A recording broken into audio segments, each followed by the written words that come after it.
Bismillahirrahmanirrahim. Assalamualaikum warahmatullahi wabarakatuh. Alhamdulillahirabbil alamin. Allahumma shalli wa sallim ala Muhammadin. Asyhadu an la ilaha illallah wahdahu la syarikalah wa asyhadu anna Muhammadan abduhu wa rasuluh alladzi la nabiyya ba'dah. Rabbi shrah li sadri wa yassir li amri wa hlul 'uqdatam min lisani yafqahu qawli amma ba'du.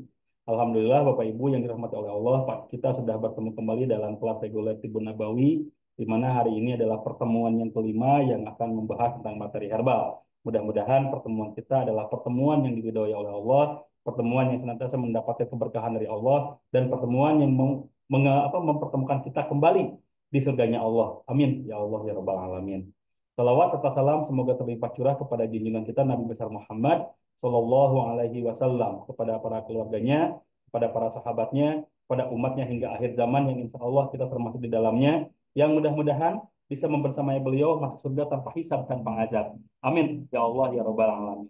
Bapak Ibu yang dirahmati oleh Allah, pada kesempatan kali ini mungkin tidak banyak materi yang akan disampaikan, tapi kemungkinan akan banyak materi diskusi yang akan dibahas gitu ya. Jadi dipersilakan jika nanti Bapak Ibu ada pertanyaan, pernyataan atau sesuatu yang ingin disampaikan, silakan ditulis di kolom chat seperti biasa dan kita akan membahasnya sesuai dengan kapasitas, sesuai dengan kemampuan. Jadi mohon maaf jika misalkan saya tidak bisa menjawabnya gitu ya, atau mungkin jawabannya depending dulu sampai pertemuan selanjutnya. Mohon maaf karena memang bagaimanapun saya dalam proses pembelajaran, tidak serta-merta saya berada di depan Bapak Ibu semuanya, saya mengetahui berbagai hal atau mengetahui semuanya gitu. Pasti ada keterbatasan, pasti juga ada kekurangan. Ya makanya nanti kalau misalkan ada sesuatu yang memang saya belum tahu, tapi Bapak Ibu juga sebetulnya sudah tahu, dan ada yang bertanya tentang itu, tidak ditutup kemungkinan mungkin Bapak Ibu yang dipersilahkan untuk menjawab gitu, walaupun hanya di kolom chat jawabannya. Ya, jadi kita kan di sini forumnya diskusi ya, karena forumnya diskusi, maka siapapun sebetulnya boleh menyampaikan pendapatnya, siapapun boleh menyampaikan pertanyaannya, tapi tetap dalam koridor yang seharusnya gitu, tidak tidak saling berebutan juga gitu. Makanya saya hanya membuka kolom chat terlebih dahulu, tidak membuka forum tanya jawab secara interaktif terlebih dahulu. Soalnya khawatir nanti malah terjadi feedback suara yang tidak diharapkan sehingga mengganggu kenyamanan dalam pembelajaran kita. Gitu ya, Bapak Ibu ya. Dan untuk pertemuan kali ini seperti disampaikan di awal, kita akan membahas tentang materi herbal. Maka salah satu dasar yang akan kita gunakan adalah hadis ini. Ma anzalallahu da'an illa anzalallahu sifaan. Jadi tidaklah Allah menurunkan penyakit kecuali dia juga menurunkan penawarnya. Ini hanya satu gitu ya. Hanya satu hadis yang disampaikan, dan hadis dengan redaksi hampir mirip seperti ini sangat banyak sekali. Bahkan di dalam Al-Qur'an juga banyak ya, banyak yang menyebutkan bahwa Al-Qur'an adalah sifat gitu ya. Banyak sekali. Makanya ini hanya satu saja dasar yang kita gunakan untuk pertemuan kita. Apa? Ya tadi bahwa sehebat apapun kita, sepandai apapun kita dalam merakit herbal, dalam melakukan terapi, jika tidak ada Allah, maka tidak ada kemungkinan untuk bisa mendapatkan memberi apa, tidak akan mungkin kita bisa memberikan manfaat kepada orang lain. Karena jelas hanya Allah lah yang bisa mengabulkan doa kita, hanya Allah lah yang bisa memberikan apa yang mengijabah apa yang kita harapkan. Tapi Allah juga bisa memending gitu ya, menunda dari doa-doa kita dan akan menggantinya mungkin dengan pasti dengan yang lebih baik gitu menurut Allah. Karena yang baik menurut kita belum tentu baik menurut Allah. Dan kadang-kadang yang buruk menurut kita yang tidak enak menurut kita justru itulah yang terbaik menurut Allah gitu. Ya, makanya kita ketika menghadapi segala sesuatu ya kita hanya bisa mengambil hikmahnya saja, mengambil pelajarannya saja, sementara prosesnya ya kita nikmati, kita syukuri karena itu sudah jelas merupakan takdir Allah. Tapi bagaimanapun kita melakukan usaha semaksimal mungkin. Walaupun kita sadar bahwa ini adalah takdir Allah, bukan berarti ketika kita menemukan pasien kita yang sakit, menemukan pasien kita yang butuh bantuan, kitanya santai-santai saja. Tidak ya, tetap kitanya harus memberikan sesuatu yang terbaik. Kalau memang perlu herbal, berikan racikan herbal yang terbaik. Kalau memang perlu penanganan terapi, berikan terapi yang terbaik. Baru setelah itu kita tawakal kepada Allah. Ya. Jadi poin tawakal, poin ketawaduan, poin tauhid itu bukan hanya menyerahkan semuanya kepada Allah tanpa kita berusaha atau kita hanya berpangku tangan. Tidak seperti itu. Kita justru diuji dulu, diminta dulu berusahanya. Makanya baru nanti Allah yang menentukan. Maka seperti di awal pertemuan, beberapa pertemuan sebelumnya, di materi diagnosa saya sampaikan, kunci kesembuhan itu ada tiga. Kunci kesembuhan ada tiga. Yang pertama tepat diagnosa. Ya, tepat diagnosa. Ketika pasien datang dengan diagnosa yang tepat, maka kita akan lebih mudah menyimpulkan, kita akan lebih mudah memberikan rekomendasi terapi. Contoh ketika ada pasien patah tulang, tidak mungkin kita memberikan terapi, tiba-tiba memberikan rekomendasi terapi bekam. Pasti kita harus sesuaikan dulu dengan kebutuhannya. Kalau patah tulang, ya otomatis perbaiki dulu tulangnya, reposisi dulu tulangnya. Baru setelah itu bekam untuk membantu recovery. Kalau memang ada pasien yang, mohon maaf, pernapasannya terganggu akibat banyaknya kotoran, banyaknya dahak di saluran pernapasannya, mungkin kita tidak langsung memberikan rekomendasi terapi bekam, tapi kita memberikan rekomendasi, oke, digurah dulu. Setelah gurahnya selesai, bekam kita bantu untuk memberikan recovery juga, untuk memberikan suplai nutrisi, suplai oksigen kepada paru-parunya. Gitu ya. Makanya ketepatan dalam diagnosa adalah kunci yang pertama. Yang kedua, tepat penanganan, tepat pengobatan atau tepat obatnya. Setelah diagnosanya tepat, maka sangat mungkin kita bisa memberikan penanganan yang tepat, obat yang tepat. Ya. Ketika kita menemukan pasien yang kena MAH, kena GERD, kena gastritis atau penyakit lambung lainnya, maka otomatis penanganannya kita fokuskan ke lambung. Obatnya kita khususkan untuk lambung. Ya. Walaupun kadang-kadang ada komplikasi dengan yang lain, tapi ketika kita ketahui ini penyebab utamanya, maka ya itu yang harus kita benar-benar maksimalkan gitu. Tidak tiba-tiba ada orang punya keluhan sakit perut karena yang dirasakan perutnya yang sakit, kita langsung saja kasih obat pencahar. Kan tidak seperti itu. Kalau memang sakit perutnya di usus, yang sembelit, yang susah membuang air besar, pantas kita berikan pencahar. Tapi kalau misalkan tadi penyakitnya mah ya dikasih pencahar malah lebih parah gitu. Ya. Makanya setelah diagnosa yang tepat, maka kemungkinan besar penanganannya tepat. Jadi yang pertama tepat obat, yang pertama tepat diagnosa, yang kedua tepat obat atau pengobatan. Baru yang ketiga diizinkan oleh Allah. Lah, kenapa kok diizinkan oleh Allah? Poin yang ketiga, bukankah itu yang paling utama? Betul, itu yang paling utama. Tapi untuk bisa mencapai poin utama ini, dua poin ini harus terpenuhi dulu. Ya, kecil kemungkinan kalau dua poin ini tidak terpenuhi, poin yang ketiga tadi yang disampaikan, izin Allah bisa didapatkan. Karena untuk bisa mendapatkan izin Allah, ya otomatis kita harus berusaha dulu. Kita harus berikhtiar dulu. Dan ikhtiar kita adalah memberikan yang terbaik. Melakukan yang terbaik. Itu ikhtiar kita. Ya. Makanya tadi bukan bermaksud menomor-tigakan izin Allah. Tapi justru dengan kita menempatkan posisinya di nomor tiga dan menjadi poin paling utama, menekankan bahwa yang poin satu dua ya juga jangan dilupakan. Ya. Karena kadang-kadang kalau kita melupakan yang poin yang pertama dan keduanya, ikhtiarnya, ya kita bukan tawakal, tapi justru kita menjadi legitimasi kemalasan kita. Kita sedang mengharapkan rezeki dari Allah, tapi kitanya malas-malasan, ah tenang aja, rezeki nggak bakal tertukar, ah tenang aja, Allah pasti akan memberikan rezeki kepada kita, ah tenang aja, tiap Allah ciptakan makhluk sudah disiapkan juga dengan rezekinya, tapi kitanya cuma tiduran, kan tidak mungkin seperti itu gitu. Oke, Allah sudah siapkan rezekinya, maka jemput gitu. Sama, Allah sudah mempersiapkan kesembuhannya, maka raih kesembuhannya. Bukan kesembuhan yang menghampiri kita, tapi kita yang meraih kesembuhan itu gitu.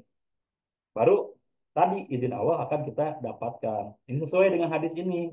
Jika memang kita punya ada seseorang yang terkena penyakit, maka jelas Allah yang menyembuhkannya. Tapi untuk bisa mendapatkan itu, tadi diagnosanya tepat, penanganannya tepat juga. Itu ya. Ini hadis yang pertama yang menjadi dasar kita. Nah, berikutnya yang kita akan lakukan adalah membahas tentang herbal. Tadi, Allah juga menurunkan obatnya. Obat itu berupa apa? Bisa jadi berupa orang-orang yang dikirim ke tempat kita untuk menterapi kita. Bisa jadi tumbuhan-tumbuhan yang ada di sekitar kita yang berfungsi sebagai obat bagi kita. Gitu. Ya. Allah menciptakan alam dunia dan seisinya itu, baik itu hewannya, tumbuhannya, dan buminya sendiri, alamnya sendiri. Itu silahkan dipergunakan semaksimal mungkin untuk kemanfaatan manusia. Tapi manusianya jangan berlebihan, ya. Jangan kayak kasus di puncak yang harusnya menjadi tempat resapan air, ini dijadikan tempat hiburan. Akhirnya airnya tidak punya resapan, ngalirlah kemana-mana. Puncak, Bekasi, airnya Bogor, Bekasi akhirnya terkena banjir yang sangat parah gitu, lebih parah dibanding yang biasanya. Karena itu keserakahan manusia-manusia juga sebetulnya, ya. Sama, kalaupun kita di tempat-tempat yang lain kayak sekarang, kalau kita lihat ya bencana di mana-mana. Kemarin saya baru hari ini saya mendengar ada lagi banjir bandang di Kabupaten Bandung Barat tempat saya tinggal. Ya, ada lagi banjir di daerah Padalarang. Ya, kalau memang itu memang sudah ditakdirkan oleh Allah, ya setuju. Cuman kenapa takdir itu bisa datang? Pasti ada campur tangan ulah manusia di situ.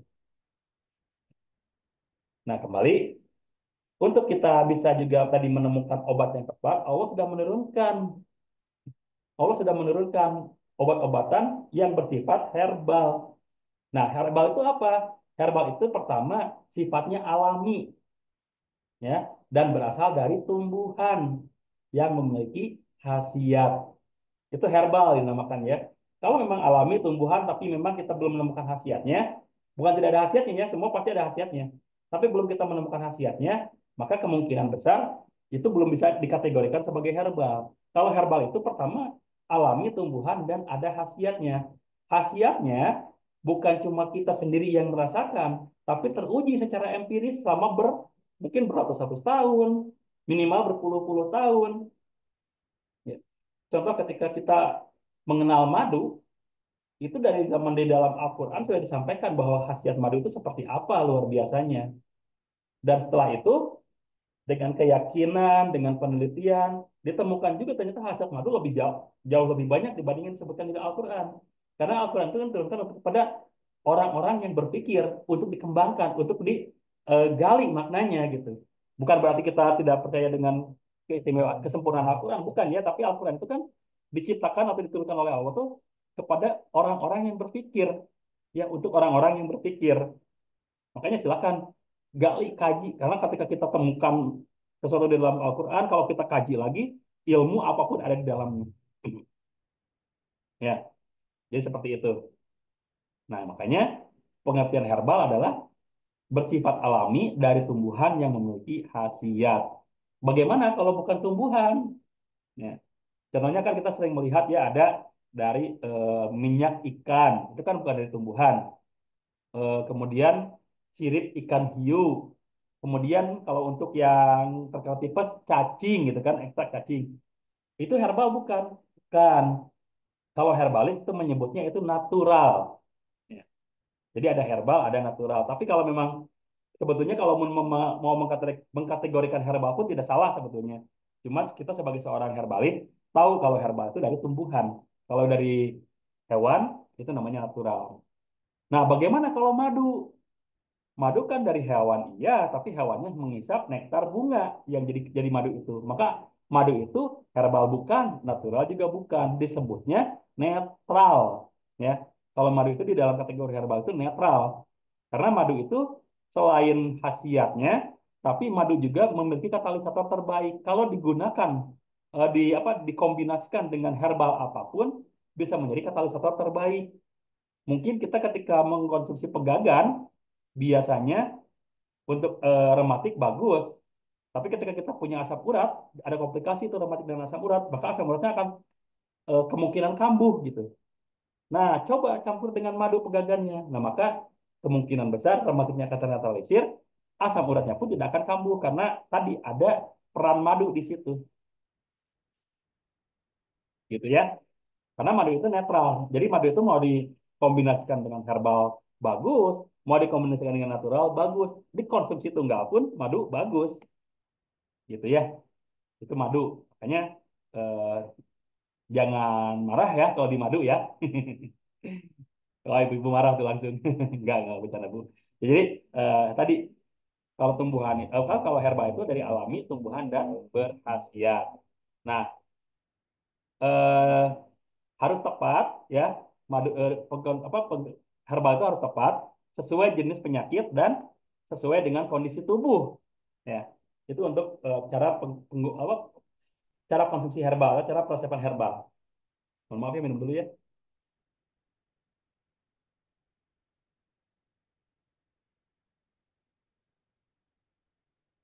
Ya, harus sesuai dengan jenis penyakit dan sesuai dengan kondisi tubuh. Itu baru persiapan herbal yang tepat. Sesuai dengan jenis penyakit. Ada jenis-jenis penyakit yang sifatnya seperti seperti kanker, tumor. Itu kan penyakit-penyakit yang terjadi akibat adanya sel-sel yang bukan bagian dari tubuh, sel-sel asing yang bukan bagian dari tubuh. Maka herbal-herbalnya yang sifatnya antioksidan, yang sifatnya anti sel, anti kanker, antivirus dan sebagainya. Ya. Dan herbal-herbal seperti itu akan membasmi apa saja di dalam tubuh kita yang dianggap bukan bagiannya. Ada virus yang memang bukan bagian dari tubuh kita, virus kanker, basmi. Ada sel tumor, basmi. Ada janin di dalam rahim, karena dianggap oleh herbal ini bukan bagian dari tubuhnya, dibasmi. Makanya untuk herbal-herbal antioksidan, antivirus, anti kanker, tidak direkomendasikan, bahkan tidak boleh dikonsumsi oleh ibu hamil. Tidak boleh herbal yang sifatnya anti kanker, antioksidan, dan antivirus dikonsumsi oleh ibu hamil. Karena kalau dikonsumsi oleh ibu hamil tadi efeknya khawatir si eh, fungsinya ini membasmi janin karena dianggap janin itu bukan bagian dari dalam tubuhnya. Makanya dalam peresepan herbal tanyakan yang mau mengkonsumsi ini dalam kondisi hamil atau tidak. Karena sangat banyak sekali herbal-herbal yang kontradiktif dengan kondisi ibu hamil. Ya, jadi kita harus tahu tahu dulu itu. Yang kedua, sesuai dengan kondisi tubuh. Kondisi tubuh itu ada yang dinamakan dengan sindrom. Ada sindrom panas, ada sindrom dingin. Kalau sindrom panas dikasih herbal panas itu tidak cocok. Panas ketemu panas nanti bisa mendidih. Ada juga herbal apa orang dengan sindrom dingin dikasih herbal yang sifatnya dingin itu pun tidak cocok. Malah nanti mengakibatkan energinya ki-nya semakin lemah. Maka kita sebagai seorang herbalis ketahui dulu ini orang yang mau kita beri resepan herbal itu termasuk sindrom dingin atau sindrom panas.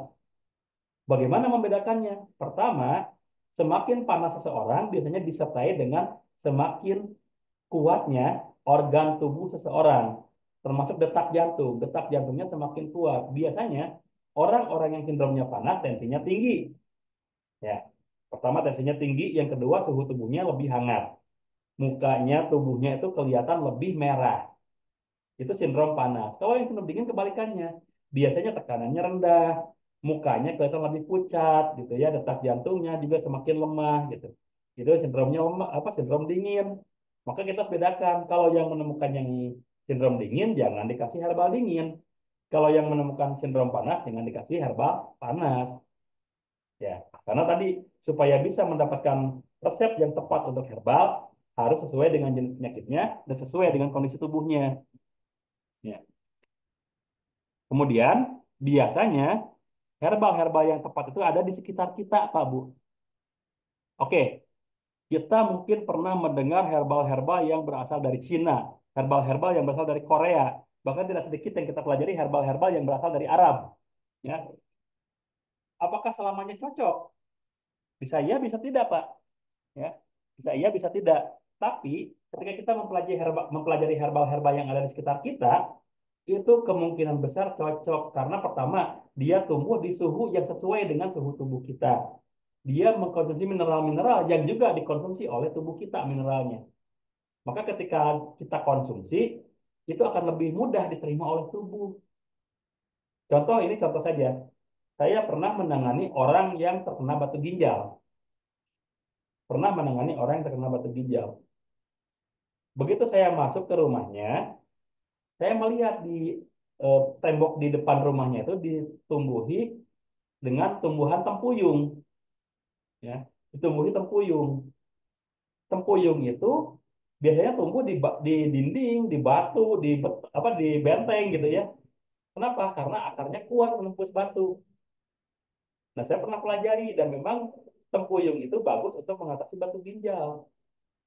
Saya tanya, waktu itu yang terkena batu ginjalnya bapak-bapak ya, Pak, mohon maaf, Bapak sudah tahu di depan ada tumbuhan tempuyung? Belum, Pak. Emang tempuyung seperti apa? Saya ambil. Ya seperti ini, Pak, tempuyung. Dan banyak tumbuh di situ. Saya ambil beberapa, rebus, jadi air sekitar segini ya. Dikasih air segini, sekitar ini kan sekitar 2 sampai 3 gelas ya. Dikasih air segitu, dibiarkan sampai mendidih. Setelah mendidih, biarkan sampai menjadi 2 gelas, disaring, diminum airnya 1 kali pagi, 1 kali sore. Dan itu dirutinkan sampai beberapa minggu gitu. Alhamdulillah, si batu di dalam ginjalnya hilang, hancur. Dengan wasilah tadi, mengkonsumsi tempuyung. Nah, yang saya temukan tempuyung justru yang di sekitar rumahnya. Dan biasanya memang seperti itu. Allah itu sudah menyediakan, ya sudah menyediakan apa namanya penawar dari penyakit kita itu tidak jauh-jauh dari kita. Contoh ketika saya tinggal di daerah pegunungan, Bapak ya, di Gunung Halu itu kan di Kecamatan Bandung Barat itu eh, apa itu tinggal di ada daerah pegunungan Gunung Halu itu ya. Mayoritas mayoritas masyarakatnya petani, petani ke kebun ke sawah gitu ya. Dan mereka tidak sadar di area perkebunannya, di area pesawahannya ditumbuhi dengan banyak pegagan. Dan apa yang dirasakan oleh para petani dan para pekebun itu, mereka rata-rata mengalami rematik. Kenapa terkena rematik? Ya karena aktivitas mereka sering dingin. Pagi-pagi sudah keluar, turun ke sawah, masuk ke kebun kan banyak embunnya gitu. Jadi sering mengalami suhu dingin dari luar. Maka otomatis sering terdapat pembekuan pembuluh darahnya. Terjadilah rematik. Ketika saya tahu bahwa pegagan itu sangat bagus untuk melancarkan sirkulasi darah, sangat bagus untuk mengobati rematik, saya rekomendasikan semuanya, Pak. Nanti Bapak kalau pulang ambil ini aja, ambil pegagan aja 1 genggam, rebus dengan air 2 gelas, biarkan sampai mendidih sampai airnya 1 gelas. Diminum rutin aja Pak, 1 hari 1 kali aja, jangan banyak-banyak. Alhamdulillah Pak. Sekarang petani-petani itu sehat, tidak terkena rematik lagi. Dengan wasilah apa? Dengan wasilah pegagan yang ada di sekitarnya. Dan biasanya memang seperti itu ya. Allah itu memberikan penawar dari berbagai penyakit kita ada di sekitar kita. Ya. Dan herbal tidak harus mahal ya. Bahan dasarnya ada melimpah di sekitar kita, kemudian mudah didapat. Ya, itu makanya kalau kita mempelajari herbal, kita tuh bisa memberikan obat paling murah yang ada di sekitar kita kepada siapapun yang membutuhkan. Bisa memberikan obat yang paling murah. Seperti tadi, pegagan tidak perlu beli, tinggal ambil. Ya. Tempuyung tadi tidak perlu beli ya, tinggal ambil saja. Dan yang lainnya pun sebetulnya banyak. Ya. Cuma permasalahannya kitanya mau belajar atau tidak. Kalau kitanya tidak mau mempelajari, ya otomatis kita akan tertinggal dan tidak dapat mengetahui. Syarat khasiat herbal sesuai peresapan berdasarkan sifat, sesuai peresapan berdasarkan farmakologi, sesuai peresapan berdasarkan kombinasi bahan, meminimalisir DOC. Itu ya, syarat-syarat herbal bisa berkhasiat. Nah, tadi sifat-sifat herbal ada yang sifatnya panas, contohnya seperti jahe, kemudian habatus sauda, kencur itu sifat-sifatnya panas. Maka ketika orang-orang yang terkena sindrom dingin seperti masuk angin, diberikan herbal ini sangat efektif, sangat bagus karena bisa menetralisir angin di dalam tubuhnya, bisa meningkatkan suhu tubuhnya sehingga sindrom dinginnya ternetralisir kembali ke suhu yang normal. Tapi kalau ini diberikan kepada orang-orang yang terkena sindrom panas, yang sedang demam dikasih ini kurang bagus, ya kurang bagus. Ya walaupun habatus sauda itu memang bisa dibilang obat dari berbagai jenis penyakit gitu ya, hampir segala jenis penyakit bisa dinetralisir dengan habatus sauda. Ya tapi kita proporsional, ya kita tetap proporsional. Tidak serta merta setiap orang yang datang ke tempat kita, ke klinik kita atau yang kita datangi ke rumahnya untuk berobat, kita kasih habatus sauda ya tidak serta merta seperti itu. Kalau memang tidak membutuhkan, ya jangan diberikan itu. Ya, makanya kita harus tahu kondisi tubuh seseorang memungkinkan atau tidak diberikan herbal, herbal ini. Kalau tidak, ya jangan. Begitupun sebaliknya, ini ada herbal-herbal dingin. Ada zaitun, lidah buaya, alang-alang. Contoh ini, contoh saja. Ini herbal-herbal yang sifatnya dingin. Ketika kita menemukan pasien-pasien dengan kondisi yang lemah, kondisi yang dehidrasi, ya kita jangan berikan ini. Kalau kita berikan ini nanti khawatir eh, si si kondisi tubuhnya semakin turun, semakin lemah karena sindromnya semakin dingin. Ya, ada juga yang sifatnya netral yaitu madu tadi. Kalau madu itu sifatnya netral. Ya. Mau dikombinasikan dengan yang panas bisa menetralisir, mau dikombinasikan dengan yang dingin bisa menetralisir. Nah, makanya supaya lebih cocok untuk misalkan ada orang yang darah tinggi tapi juga masuk angin, Itu kan sindromnya panas tapi ada dinginnya juga anginnya. Maka kombinasikan jahenya dengan madu atau misalkan habatus saudanya dengan madu. Ada orang yang sudah kelihatannya lemas gitu, tapi dia itu pengidap kolesterol tinggi. Kan bagus tuh mengkonsumsi zaitun. Bagusnya zaitunnya campur madu, ya. Atau yang sedang terkena panas dalam. Ya, panas dalam itu kan apa? Termasuk sindrom dingin juga gitu ya, bukan karena ada apa? Karena semakin lemah. Bisa jadi akan alang-alangnya kasih madu juga, ya. Maka madu itu merupakan katalisator terbaik untuk bisa dikombinasikan dengan herbal dari manapun, baik yang dari herbal maupun yang dari natural. Ya. Sekarang farmakologinya, kita di sini mengenal antioksidan. Antioksidan itu adalah anti oksidasi ya, anti perusakan peradangan pada organ tubuh. Contoh ketika kita di dalam pembuluh darahnya terjadi oksidasi, maka akan sangat memungkinkan terjadinya penyumbatan pembuluh darah. Maka ada herbal-herbal yang dibutuhkan yaitu antioksidan. Dan itu pun bisa juga digunakan sebagai antivirus. Ya. Ada juga antibiotik. Antibiotik itu adalah antibakteri. Biotik ya, biota. Jadi sesuatu yang hidup di dalam tubuh. Antibiotik.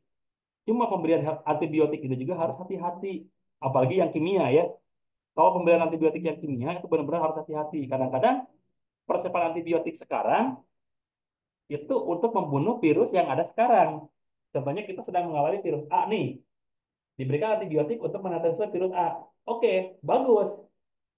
Ya, karena virus A-nya akan ternetralisir. Ternyata kita sakit lagi. Tapi bukan karena virus A, tapi virus B. Dikasih antibiotik yang virus A. Ya, otomatis itu tidak akan berefek, tidak akan berdampak. Ya, tidak akan berdampak. Sementara virus A-nya yang mungkin bertumbuh bersama-sama dihancurkan oleh antibiotiknya, tapi si virus B-nya terus berkembang. Berikutnya kita konsumsi lagi antibiotik yang untuk virus A tadi. Ya otomatis si bakteri-bakteri yang virus B ini bisa bermutasi menjadi virus B dan C dan seterusnya. Makanya tadi antibiotiknya sudah tidak cocok lagi. Ya. Kalau yang kimia, tapi kalau misalkan yang herbal, insya Allah itu lebih aman. Karena tadi ya, lebih mudah diserap oleh tubuh kita kalau herbal. Ada yang antivirus, jelas ya ini untuk virus namanya juga ya. Ada yang antiinflamasi, ada juga yang antipiretik, ada yang analgesik, dekongestan, diuretik, ekspektoran, laksatif, tonikum, dan sebagainya. Nah ini contohnya. Herbal-herbal antioksidan, daun sirsak, kulit manggis. Ini adalah untuk menghancurkan radikal bebas dan oksidasi di dalam darah, jadi di dalam tubuh kita. Kemudian contoh lainnya ini, nanti dibaca saja ya. Kemudian ini anti nyeri, bisa juga ya. Kayu manis, bawang putih juga bisa, dan yang lainnya juga bisa dilihat ya. Antivirus ada temulawak dan habatus sauda juga, dan ada juga jahe, kemudian bawang putih, kemudian elderberry, daun sirsak, teh hijau, aloe vera ya. Aloe vera itu lidah buaya, kencur juga bisa digunakan sebagai antivirus. Anti radang, cengkeh, kapulaga itu juga untuk mengurangi peradangan, dan ada juga yang lainnya. Antipiretik penurun panas ini jadi kalau misalkan kita menemukan pasien kita sedang mengalami panas, demam, kita bisa berikan bawang putih atau kunyit. Atau bisa juga yang lainnya yang seperti ini ada serai, kemudian peppermint ya, terus bunga bintang, daun kelor ya, terus apa temu keluak, keluak apa ya kalau keluak ya keluak ya. Analgesik pereda nyeri, serai juga bisa bagus, daun mint juga bisa bagus. Ini silakan tadi dibaca. Pelancar pernapasan bawang merah juga bagus, daun mint juga bagus, kencur juga bagus, jahe juga bagus, ya bisa dilihat nantinya di sini. Antipiretik pelaju urin, air kelapa bagus, mentimun juga bagus, ya. Pengencer dahak, jahe bagus, jeruk nipis bagus. Ada juga kalau mau pakai eh, akar senggugu, akar senggugu juga bagus untuk pengencer dahak, ya. Kemudian laksatif, pencahar, ada pepaya, ada melon, ada semangka itu bagus juga. Minyak zaitun juga bagus. Ya, ini nanti dibaca. Tonikum, penambah energi, habatus sauda juga bagus, jahe juga bagus ya. Kemudian temulawak, sambiloto, kacang hijau, dan banyak lagi. Silakan nanti dibaca. Nah, berikutnya, herbal itu memiliki sifat DOC, direct of cure. Jadi tidak serta-merta ketika kita minum herbal langsung sembuh. Herbalnya itu menyentuh dulu inti sakitnya dulu. Kadang-kadang kita disakitkan dulu 1 sampai 2 hari ketika kita mengkonsumsi herbal tersebut. Kalau sampai 3 hari kita disakitkan dulu, kemudian di hari keempat kita mengalami perbaikan, berarti itu betul DOC. Karena selama 3 hari itu justru kita diminta oleh herbal ini istirahat dulu. Biarkan mereka bekerja dulu, membasmi semua yang menjadi sumber penyakit. Makanya kadang-kadang kita disakitkan dulu, tapi kadang-kadang tidak tidak sabar gitu ya. Saya kalau minum herbal ini malah jadi seperti ini. Makanya kalau kita sebagai herbalis, tunggu dulu 3 hari, Pak. Tunggu 3 hari, bagaimana efeknya. Setelah 3 hari ternyata mengalami perbaikan, setelah 3 hari diistirahatkan, di bed rest-kan. Berarti betul, kemarin itu benar-benar DOC. Tapi kalau misalkan setelah seminggu masih juga apa namanya masih juga mengalami justru yang lebih parah, berarti itu salah resep. Ya.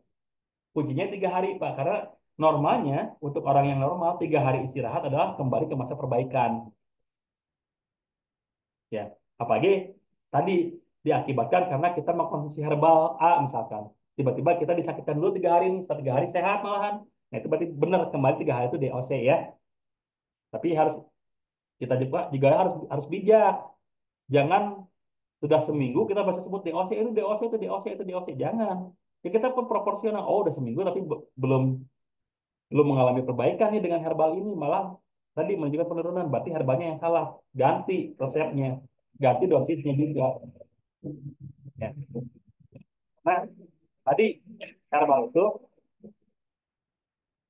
herbal itu memiliki sifat DOC, tidak seperti obat kimia. Kalau obat kimia kan sifatnya pereda gitu ya. Kadang-kadang sumber penyakitnya tidak sembuh, tapi cuma reda aja. Nah, akhirnya kita terlena. Ya, seperti saya waktu kena penyakit mah, karena saya tidak sabar, akhirnya mengkonsumsi obat kimia. Reda memang. Dan karena merasa reda, akhirnya makannya sembarangan lagi. Apa berikutnya? Lebih parah. Dan setelah lebih parah itu, dosisnya yang asalnya harusnya 1 tablet, harus tambah jadi 2 tablet. Oke, setelah 2 tablet reda. Tapi tadi, karena sumber penyakitnya belum sembuh, cuma reda aja. Kita kembali si enaknya lagi. Yang tadinya 2 tablet udah reda, sekarang jadi tidak reda nih, karena sudah lebih parah. Akhirnya ketergantungan lah kepada obat kimia tersebut. Nah, bedanya dengan herbal itu di situ. Kalau herbal tidak ada yang namanya adiktif. Tidak ada yang namanya ketergantungan. Kalau memang sudah sampai kepada sumber penyakitnya dan penyakitnya disembuhkan, tidak kita konsumsi pun insya Allah aman. Selama tadi kita jaga. Ya. Kita terus jaga. Jangan sampai kita mentang-mentang sudah sembuh, kita kembali sembarangan lagi, kita kembali seenaknya lagi. Nah, itu yang lebih parah. Ya, seperti itu. Makanya herbal itu ada yang namanya DOC. Jadi ketika Bapak Ibu meresepkan herbal, memberikan herbal kepada siapapun yang dianggap membutuhkan, jangan berpikir eh, bisa langsung ke arah yang pemulihan. Syukur-syukur kalau misalnya seperti itu. Tapi kalaupun tidak, kasih jeda 3 hari. Bagaimana apa efeknya? Setelah 3 hari ternyata tidak mengalami efek yang signifikan, malah semakin parah, ya berarti ada yang salah. Tapi setelah 3 hari justru lebih baik, berarti bagus. Itu memang kemarin diistirahatkan dulu, di bed restkan dulu. Ya, itu DOC ya, DOC efek negatif menuju proses penyembuhan berlangsung hanya dalam kurun waktu tertentu dan tidak berlangsung lama, diatasi dengan pengaturan dosis herbal. Jadi kalau misalkan terjadi DOC yang berlebihan, langkah pertama adalah dosisnya kita atur lagi. Oh, kemarin mungkin dosisnya kebanyakan. Sekarang mah cukup misalkan segini saja. Kemarin 2 sendok nih kita mengkonsumsi jamunya. Ternyata kan sekali dikonsumsi jamunya 2 sendok malah sakit perut. Kita kurangi 1 sendok. Kalau 1 sendok masih sakit perut juga. Oke, kita kurangi di setengah sendok. Setengah sendok masih sakit perut juga. Berarti tidak cocok kalau itu. Ya, gitu. Ya. Makanya DOC itu kita pelajari ya. Jangan mentang-mentang kita DOC, tahu bahwa herbal ada DOC, pasien kita datang, kita seenaknya saja. Oh, tenang aja Bu, itu DOC. Tenang aja Pak, itu DOC. Jangan, tetap kita harus maksimal. Ya. Nah, sekarang kita akan masuk ke peresepan herbal, tutorial dasar meresepkan herbal. Nah, kita tadi harus ingat lagi tadi farmakologinya. Ingat lagi tadi sifatnya untuk bisa meresepkan herbalnya. Contoh pertama, kita sinergikan sifat, kemudian kan kita presentasikan jenisnya untuk persiapan herbal. Contohnya ini, herbal kopi yang kita punya ini. meningkatkan stamina dan vitalitas, mengurangi tekanan darah, meningkatkan kontennya adalah kopi ekstrak gunung halu, ekstrak ginseng, madu, dan kayu manis gula aren. Ya, presentasinya nanti kita jelaskan ya. Ini ya. Oke. Contoh ini oh, contoh presentasinya tidak ada ya. Oke. Contoh presentasi dalam ini dalam apa namanya dalam persiapan herbal. Saya stop dulu share-nya ya. Nah, nanti akan saya lengkapi ya contoh persiapan itunya contoh persiapan herbalnya ya. Saya lengkapi di modul nantinya. Kalau kita mempelajari atau ingin mempersiapkan herbal, kita harus tahu dulu. Tapi coba saya lihat ininya di materi yang lain apakah ada ya? Coba saya lihat ya. Eh, materi herbal ini bukan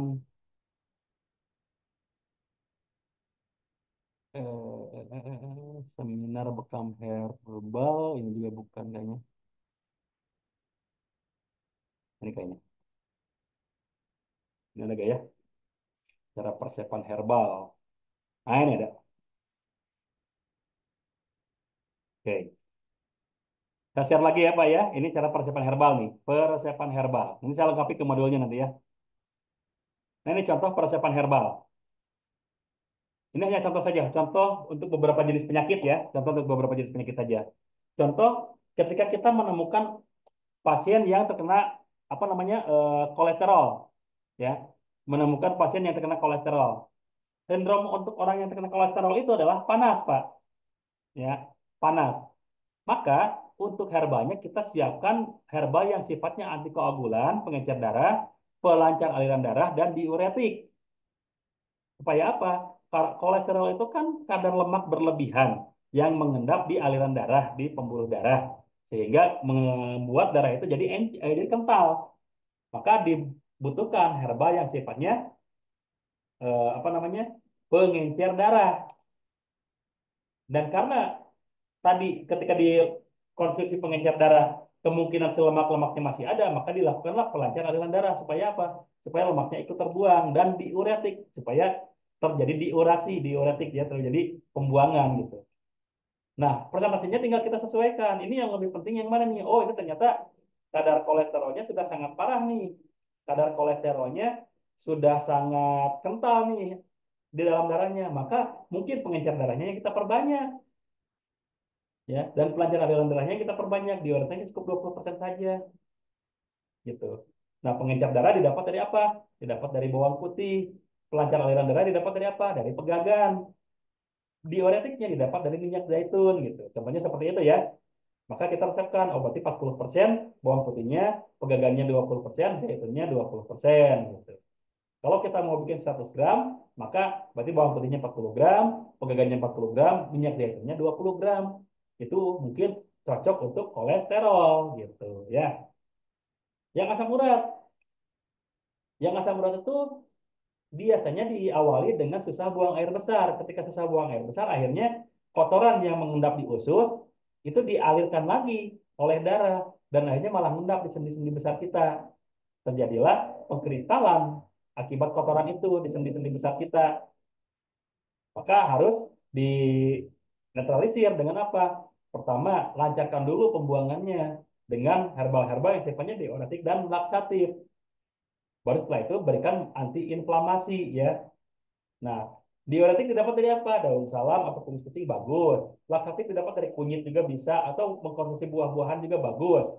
Ya, antiinflamasinya didapat dari minyak zaitun. Persentasinya sebetulnya tidak baku seperti ini. Silahkan disesuaikan dengan kebutuhannya.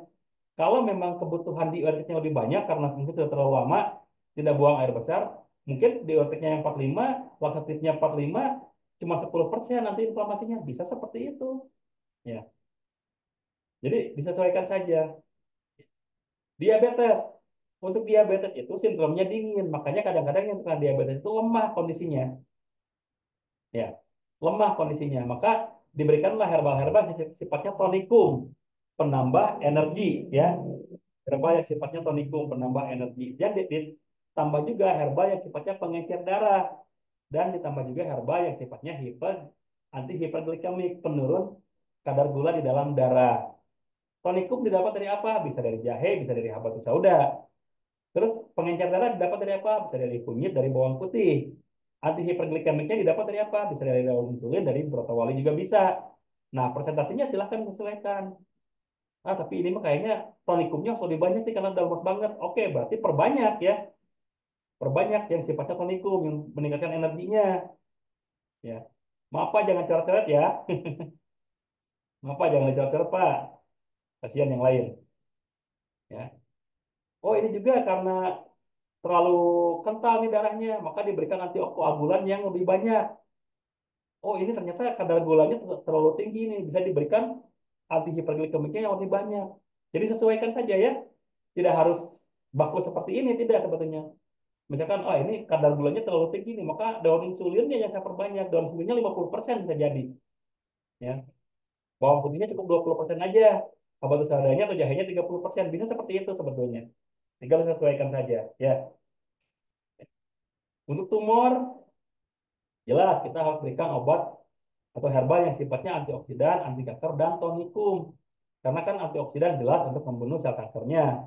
Anti kanker juga sama untuk memahami virus-virus yang di dalamnya. Antioksidan untuk membantu mengurangi kadar oksidasi di dalam tubuhnya, ya, di dalam terutama di dalam pembuluh darah. Oksidasi itu apa sih? Oksidasi itu seperti kalau besi itu pengkaratan, Pak, ya. Jadi ada karatnya gitu. Di organ tubuhnya ada pengkaratan. Nah, makanya dibersihkanlah dengan herbal-herbal yang sifatnya antioksidan. Ya. Kalau anti kanker jelas itu ada virusnya, makanya diberikanlah herbal-herbal yang sifatnya anti kanker. Tonikum karena orang yang kena kanker, kena tumor itu biasanya lemah, diberikanlah herbal yang sifatnya tonikum. Nah, contohnya apa? Untuk antioksidannya bisa kunyit atau jahe. Anti kankernya bisa daun pisang atau manggis, atau kulit manggis ya. Tonikumnya bisa habatus sauda. Tinggal disesuaikan saja sebagaimana kebutuhannya. Ya. Sesuaikan saja sebagaimana kebutuhannya. Kalau memang kebutuhannya lebih banyak ke tonikumnya, oh berarti memang harus diperbanyak habatus saudanya karena untuk menguatkan energinya supaya sel kankernya tidak berkembang biak terlalu banyak. Tapi justru sel kankernya nih yang harus dikurangi nih supaya tenaganya lebih banyak. Berarti anti kankernya diperbanyak, daun sisa kulit atau kulit manggisnya diperbanyak, gitu ya. Jadi untuk presentasinya silakan, untuk presentasinya sesuaikan saja, ya. Supaya apa? Supaya sesuai dengan kebutuhan yang membutuhkan pasien kita. Maka tidak semuanya pasien itu bisa kita pukul rata. Contohnya kalau saya punya herbal ini nih, herbal A misalkan. Untuk pasien ini mungkin resepnya cuma dikasih dua kapsul aja. Tapi untuk pasien yang ini, yang paginya tiga, siangnya sorenya tiga, atau bisa jadi paginya tiga, sorenya cukup dua seperti itu. Nah itu yang perlu dipahami oleh seorang terapis apa herbalis itu. Tidak semuanya bisa kita pukul rata gitu, ya. Tidak semuanya bisa kita pukul rata. Soalnya kalau kita semuanya pukul rata, khawatirnya khawatirnya nanti malah overdosis. Khawatirnya malah overdosis. Jadi bukan mentang-mentang kita memberikan rekomendasi herbal, tiba-tiba kita bisa jadi ini ya, bisa jadi apa namanya, bisa jadi sembarangan. Ah, herbal tidak ada ininya, tidak ada efek sampingnya. Salah. Herbal juga ada efek sampingnya. Contoh apa namanya, cabai. Cabai itu kan herbal ya, untuk meningkatkan tenaga, untuk meningkatkan panas tubuh. Tapi kalau kita berikan berlebihan, apa yang terjadi? Justru akan menguras energi di dalam tubuh kita karena dia harus buang-buang air kan, jadi mules, jadi apa, mohon maaf, jadi mencret gitu kan, karena terlalu banyak cabai. Begitupun herbal yang lain. Herbal yang lain pun tadi, kalau misalkan herbal diuretik untuk pelancar pembuangan diberikan kepada orang yang sedang dehidrasi, sedang kekurangan cairan, bisa drop gitu ya. Makanya kita ketika kita meresepkan herbal kita harus tahu dulu gitu, peresepannya sesuai atau tidak gitu. Tidak boleh kita pukul rata dan tidak boleh punya anggapan bahwa herbal tidak ada efek samping. Tetap yang namanya herbal tetap ada efek sampingnya. Gitu ya. Baik. Saya stop share-nya dulu. Saya akan coba ke chat nih. Ada yang masuk. Apakah pertanyaan atau bukan gitu ya.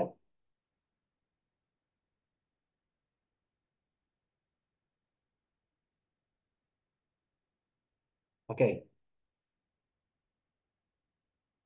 Cara menentukan herbal panas dingin dan netral tadi sudah diberikan contohnya Pak ya. Tadi sudah diberikan contohnya herbal dingin seperti apa, herbal panas seperti apa, nah yang netral seperti apa. Tadi sudah disampaikan contohnya dan sudah dibahas di awal. Kalau terlalu besar dosisnya dalam memberikan herbal, apakah ada dampaknya dan apakah tidak melanggar dari perkebunan farmasi yang berdampak hukum? Nah, Pak, Kak, pertama ya saya akan jawab dulu. Saya akan jawab dulu ketika untuk memberikan herbal yang terlalu besar dampaknya.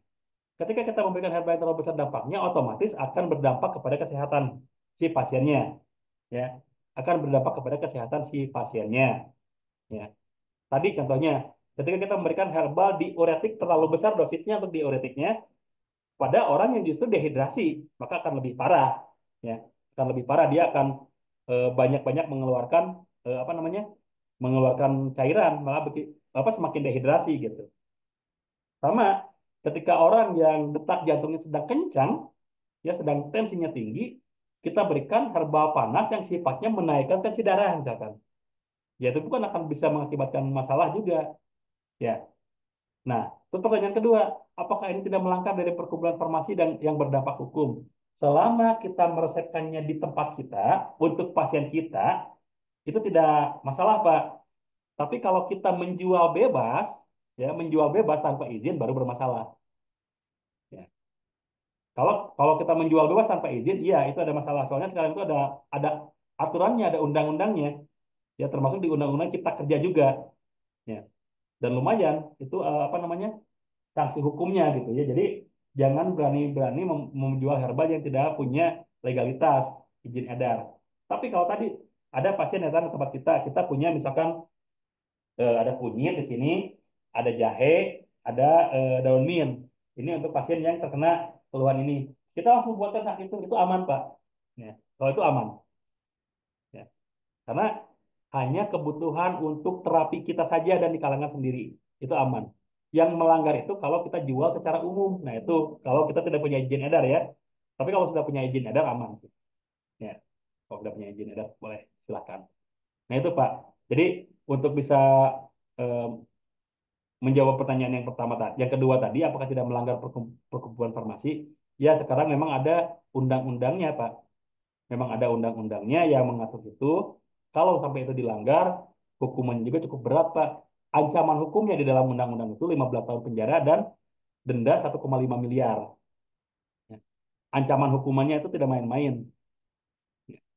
Nah, makanya kita pun ya karena kita mau tidak mau hidup di negara yang aturan itu sedang berlaku, ya mau tidak mau kita harus ikuti gitu. Ya, harus kita ikuti. Makanya tadi kalau misalkan mau meresepkan herbal tadi kepada pasien kita yang sedang ada di hadapan kita, kita resepkan herbal saat itu aman. Ya, itu aman kalau seperti itu, Pak. Kayak apa Pak Supardi ya? Apakah peresepan herbal untuk tumor seperti kunyit, jahe, dan habatus sauda tidak boleh diberikan pada ibu hamil? Betul, Bu. Ya, kalau apa kunyit, jahe, habatus sauda kan tidak spesifik untuk ini ya, tidak spesifik untuk anti tumor. Ada yang spesifik untuk anti tumor seperti daun sirsak, apa namanya, kemudian kulit manggis. Nah itu kan benar-benar anti tumor, anti kanker. Jadi kalau itu benar-benar berbahaya karena sifatnya ke apa namanya, sifatnya ke menghancurkan organisme-organisme yang di dalam tubuh kita, termasuk tadi termasuk janin. Tapi kalau jahe, kunyit, habatus sauda itu bukan spesifik untuk itu, walaupun untuk itu bisa ada khasiatnya, tapi tidak spesifik. Jadi insya Allah masih bisa. Cuma tetap kalau untuk ibu hamil usahakan kita perhatikan dosisnya. Ya, tidak boleh sembarangan memberikan dosis kepada apa namanya kepada ibu hamil karena ibu hamil itu kan berhubungannya bukan cuma ini, bukan cuma apa namanya, bukan cuma kepada dirinya sendiri, tapi ada janin yang dia kandung gitu ya. Tubuh ya. Jadi kalau yang sifatnya khusus untuk anti tumor, anti kanker, itu memang mutlak tidak boleh diberikan kepada ibu hamil. Tapi kalau yang tidak spesifik untuk anti tumor, anti kanker, itu masih diperbolehkan. Hanya saja dosisnya apa namanya diperhatikan. Apakah ada rumus dalam bentuk herbal ini panas, dingin, dan netral? Oke, untuk herbal panas, Pak, biasanya ketika kita makan, itu pertama rasanya pedas, ya.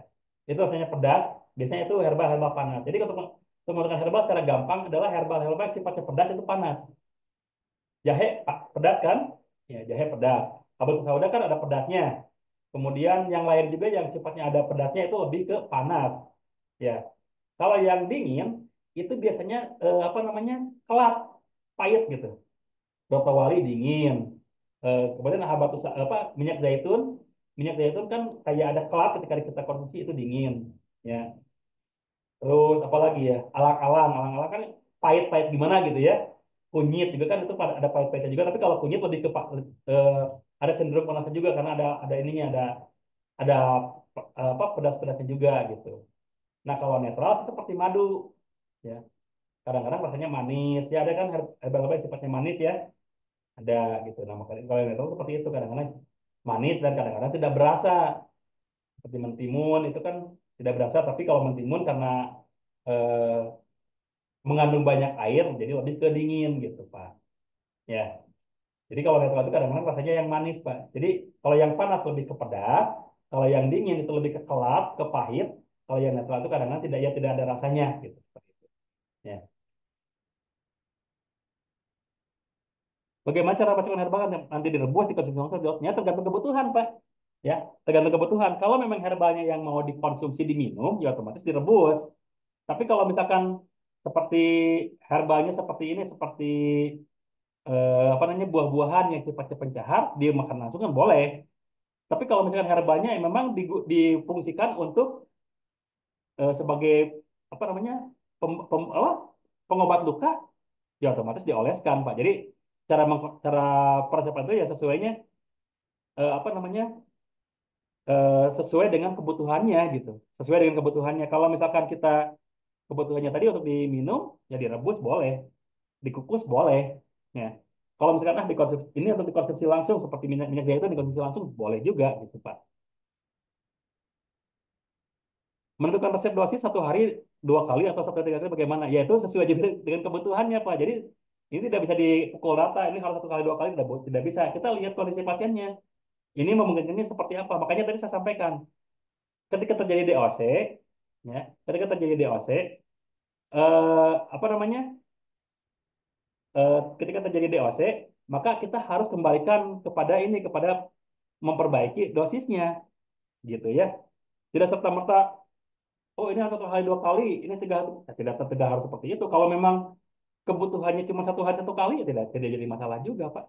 Ya, begitu. Jadi persiapan dosis itu dikembalikan kepada kondisi pasien. Mohon maaf, ya, minum dulu.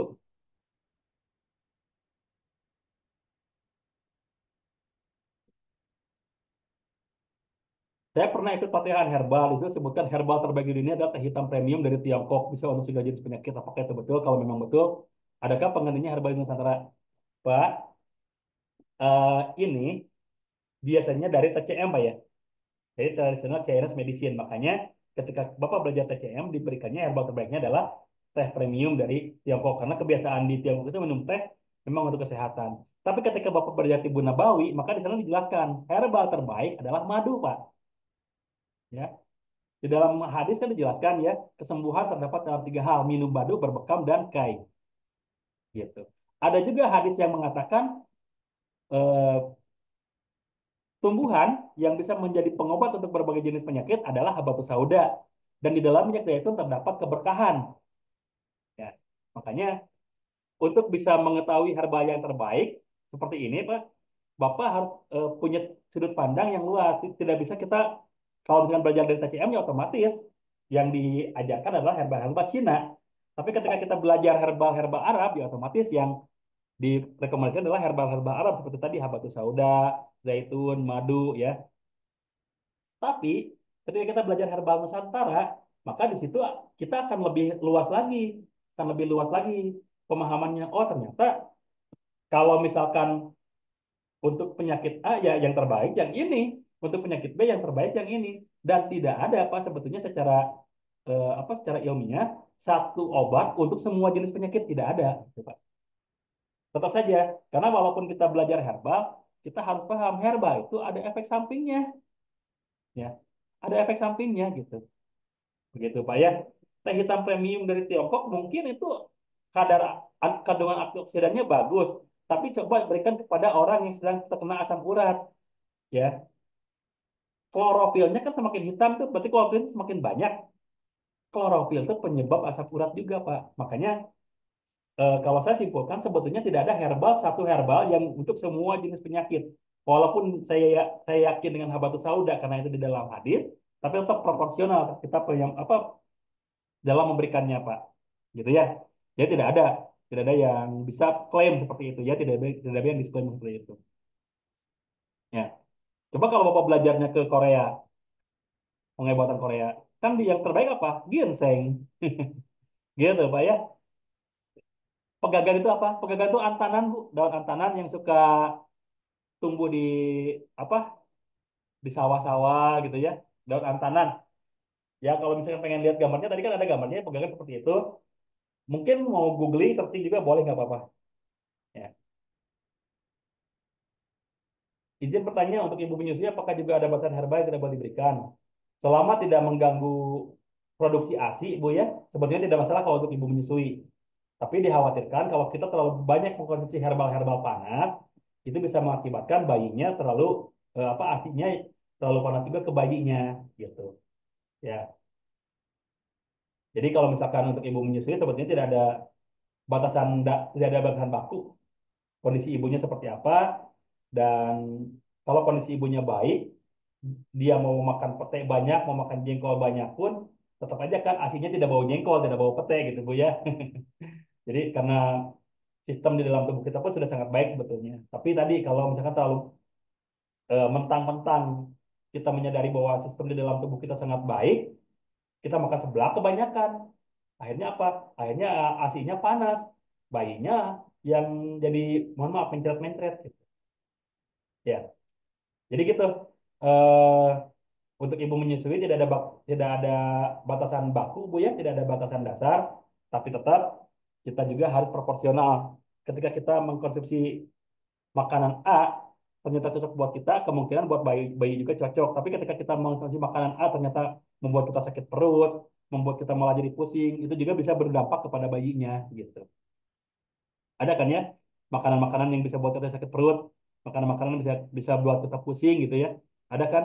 Nah, itu kalau kita konsumsi berlebihan bisa mengakibatkan produksi ASI dan apa dikonsumsi oleh bayi juga bisa bermasalah. Oke, gitu Bu ya. Ibu tuh Bapak disekar. Oke. Jadi seperti itu, dalam herbal itu kita tidak boleh sembarangan, tidak boleh main pukul rata. Karena sebagaimana kita mempelajari berbagai macam jenis penyakit, kan ada spesifikasi-spesifikasi yang harus kita pelajari juga. Contoh untuk penyakit darah tinggi, ya kita harus berikan herbal yang fungsinya penurun tensi darah. Jangan kita menemukan pasien yang darah tinggi, diberikan justru herbal yang menaikkan tensi darah. Itu bisa berbahaya gitu ya. Makanya eh, mungkin yang saya sampaikan di kesempatan ini baru dasar.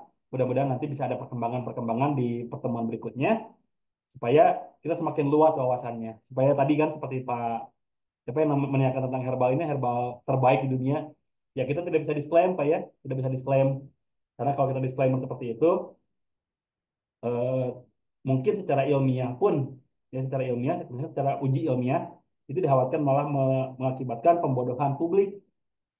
Itu yang dikhawatirkan ketika kita disclaim. Kalau dulu itu buah merah dari Papua ya di negeri kita kan buah merah dari Papua diklaim sebagai yang terbaik. Tapi ketika kita berikan kepada pasien yang tidak cocok, tetap saja kan tidak ada khasiatnya gitu. Makanya ya yang terbaik itu adalah yang cocok sebetulnya, yang cocok dengan kita gitu. Itu yang terbaik seperti tadi kan ketika kita menemukan pasien dengan batu ginjal dan ditemukan tempuyung ternyata cocok. Nah itu sebetulnya yang terbaik itu. Karena Allah itu sudah maha adil, Allah itu maha bijaksana. Kadang-kadang sudah menyediakan obatnya di sekitar kita, cuma kitanya memang belum menguasai, kitanya belum mempelajari. Nah, mudah-mudahan dari pertemuan-pertemuan kita semakin terbuka wawasannya tentang metode pengobatan, tentang obat-obatan, sehingga kita nanti dihadapkan kepada pasien-pasien kita sudah lebih banyak referensinya. Ya. Alhamdulillah Bapak Ibu sudah tidak ada pertanyaan lagi. Mungkin untuk pertemuan malam hari ini saya cukupkan di sini. Insya Allah kita bertemu lagi besok dan mudah-mudahan tidak ada permasalahan, tidak ada kendala lagi di pertemuan selanjutnya. Sehingga ketika kita bertemu kita bisa sesuai dengan apa yang kita harapkan. Ya. Jadi besok itu masuk ke pertemuan yang keenam ya. Alhamdulillah tidak terasa sudah masuk ke minggu yang ketiga. Nanti masuk ke minggu yang keempat dan masuk ke 10 hari terakhir. Kita fokus di eh, meningkatkan ibadah kita. Seperti sekarang, saya pulang dari taraweh sudah lebih malam lagi dibanding biasanya karena alhamdulillah sekarang tarawehnya sudah tidak seperti di pertama gitu ya. Kalau pertama kan karena banyak jamaahnya yang mungkin yang ke masjidnya jarang-jarang, jadi dikasih imam yang ekspres gitu. Tapi karena sekarang yang tadinya jarang-jarang sudah mulai ini, udah mulai pada kembali ke habitatnya, sekarang imamnya udah kembali ke setelan normal gitu. Ya. Jadi tadi agak agak malam pulang dari masjidnya. Tapi alhamdulillah tidak sampai terlambat ya, tidak sampai ada ini. Oh, mohon maaf di toko online banyak herbal yang sudah racikan apakah itu aman murni atau ada campuran. Kalau itu saya tidak bisa memastikan, Pak ya. Saya tidak bisa memastikan karena itu kan kebijakan dari si penjualnya gitu. Kebijakan dari penjualnya. Jadi kalau untuk memastikannya ya mungkin cek dulu itunya izin edarnya sudah ada atau belum. Kalau misalkan belum ada izin edar ya kita perlu perlu ragu-ragu gitu, perlu ragukan. Tapi kalau sudah ada izin edar, biasanya sudah mengalami survei klinis gitu. Biasanya sudah mengalami survei klinis. Ya. Tapi kalau untuk memastikan apakah ada benar-benar murni herbal atau campuran, saya tidak bisa memastikan Pak karena apalagi herbal yang beredar kan variatif banget ya, variatif banget. Jadi tidak ada ini tidak ada bisa apa tidak bisa saya pastikan keseluruhan kesimpulannya.